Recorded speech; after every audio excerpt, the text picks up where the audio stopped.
So finally, we're going to show the task being completed with screenshots or video. And this is the way that we communicate exactly how to do it. If you're in an outdoorsy type business, maybe you want to show someone how do we load up the truck. We've got one of our customers who's an arborist in a tree lopping business, and they'll literally take their phone and they'll just do some recordings of how to do outdoorsy things. But anything that's on the computer, you can use software to actually record anything that's happening on the machine and then record a voiceover and share exactly what's going on there. So let's talk about getting started on storing your systems for your team. Where do we actually put them and how do we share them with our team? Because we want a technology tool that's going to make it nice and easy for us. And thankfully, we've got a great tool in the Google world to make this happen. Now, for large organizations, how they usually do systems is in binders, and they're in a kind of like obsolete systems and processes library. And to be honest, most of the reason that they create systems and processes is the CYA protocol, cover your ass, and it's about bureaucracy and just keeping things documented rather than actually empowering the team to do things efficiently and effectively, or empowering the team to learn.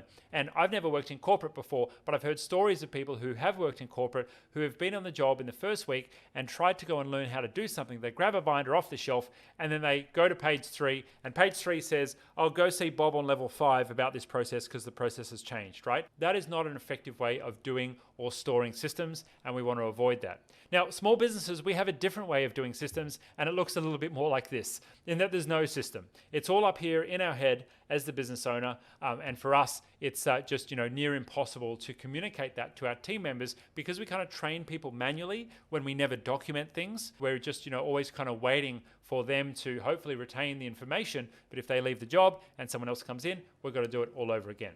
So we need to find a happy middle ground. We need to find a way of doing this more effectively. And we went searching for a solution when we were in this position. I was 20 years old. My business coach said to me, "Hey Pete, you should start creating systems for the business." So I opened up Microsoft Word, which I was using at the time, and I started typing out my systems. And I ended up with a really big document that I put into a shared file. I don't think Dropbox was around in those days, but I had some kind of synchronization tool, and that's where those systems stayed. They were never used, and they just weren't actually useful. And when someone came into the business, they weren't updated.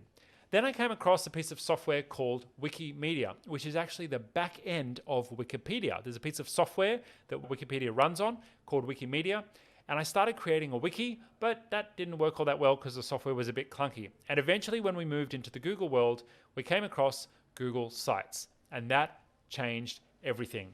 Google Sites is easy to use. It's free, even if you're on a Gmail account, but of course, we'd recommend using a G Suite business account, and it works for you and your team, easily shared across internal staff members and also external contractors as well. So we now use Google Sites for everything, and we've literally had hundreds, maybe even over 1,000 now, of our customers implement an amazing business intranet using Google Sites. We even have a template for Google Sites to help you get started and a full training program inside Genius Academy. So if you're interested in getting access to that, then have a chat to our team about a concierge membership where you get all access to our Genius Academy and our systems and our templates and all of the training required to actually do the nitty-gritty of getting this set up. I want to show you some of the basics of what a Google site will look like. I'm going to give you a quick demo of our site, and then I'm going to show you some of the tools you need to actually document your systems and your processes.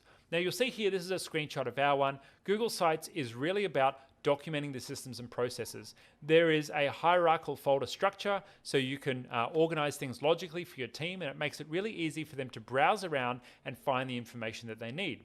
If you've ever worked for someone else, and I had one official job when I was 19, I worked for one of my customers. For the first 6 weeks, I had no idea what I was doing in that job. I just didn't know what was going on. None of the systems were documented. It was a small business that had 4 people, and no one had gone to the trouble of writing anything down. To boot, the last person who was in my role had already disappeared, so I was just trying to work it out by the poor managing director telling me day to day what I should be doing. What I started doing in that business, even in my role, was documenting those systems for myself, but also for others, so we knew everything that was going on. Now, what I wish I had was an intranet like this, where I could literally browse between different pages and find out all the different systems in the business in my own time. That's what Google Sites is for, and this stores all of the systems online that can be accessed via mobile, via the desktop, and you can embed all kinds of rich media in there, videos, photos, anything that you need to build out the systems for your team. Now, apart from Google Sites, which is where all of the systems and processes get stored, what other tools might you need? Well, here are some of our recommendations. And so Screencastify is the app that we recommend to record your screen. There's another popular one called Loom, but Screencastify is my favorite because after you've finished recording in Screencastify, it automatically uploads into Google Drive. And that's a great way of storing your videos online to then embed them into the Google site.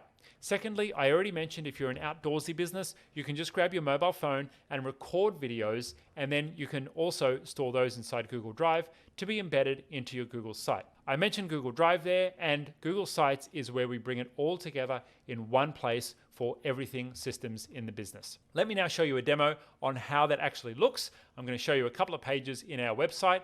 You can see here, this one's called Your First Week, and this is literally our newbies guide. We've got everything they need to get started in the business. We've got links to other pages.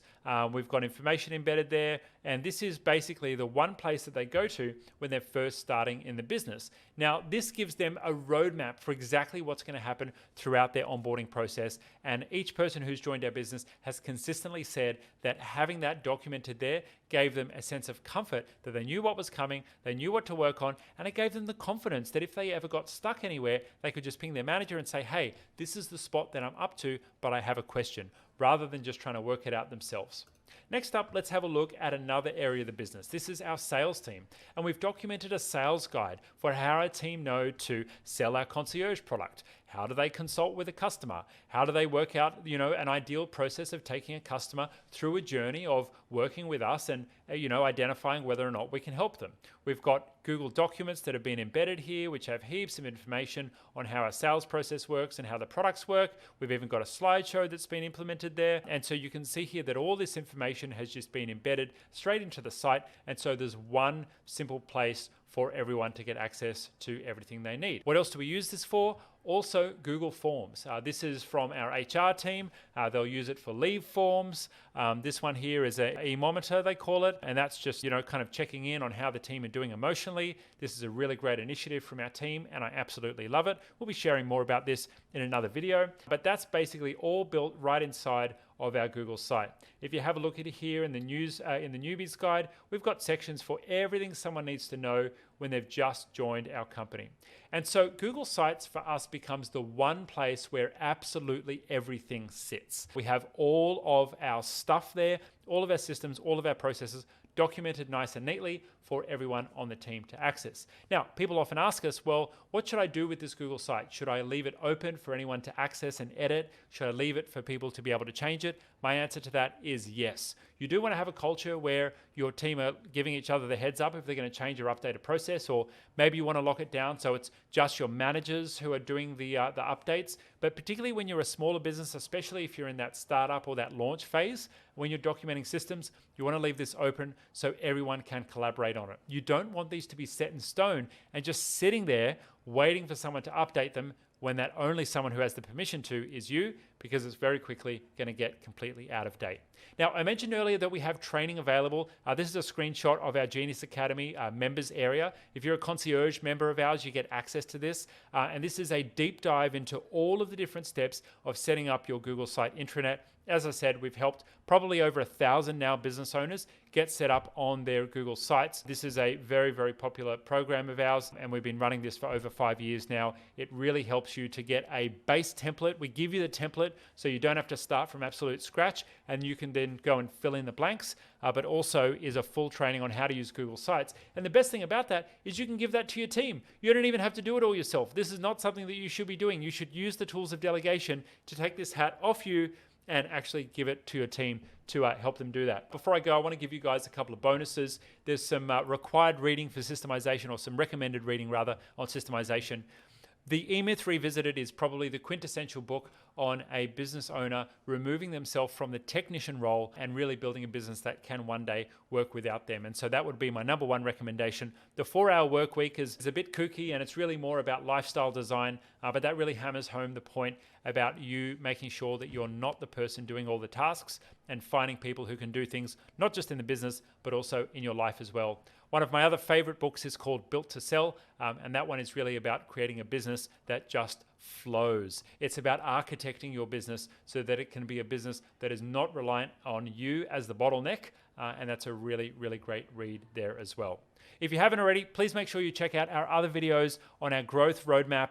This really shares with you and gives you a good idea of the stage of business that you're at and what you should be thinking about for your technology strategy. There are so many things to think about when you're in a startup or a growth stage or a scale stage. You know, what's the best CRM? What's the best marketing platform? Should I be backing up? How do I store my passwords securely? How do I get my apps to talk to each other? Do I need a business dashboard? All of these questions are just too much for any business owner at any particular stage of business. And so we've divided these up into different stages. And if you work with our team, we'll make sure that you've ticked all the boxes that you need to tick on any of the stages before where you're at right now, but that you're not rushing ahead and overwhelming yourself with your technology decisions in the business, to make sure that you have a solid technology strategy, and then you can let the tech get out of your way and get down to business. That's what we're all about here.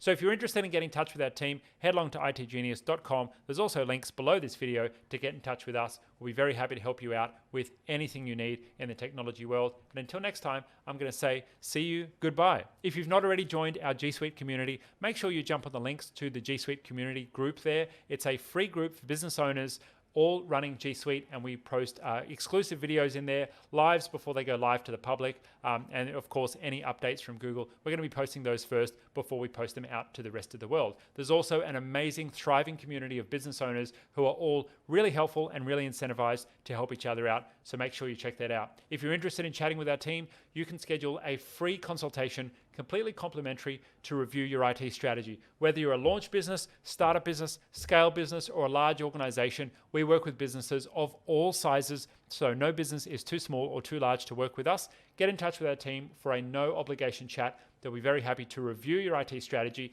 see if there's anywhere where we can help, or potentially introduce you to either our services or other recommended services if we're not able to help you. I'm going to say goodbye now and say thanks so much for joining. I'll see you next time.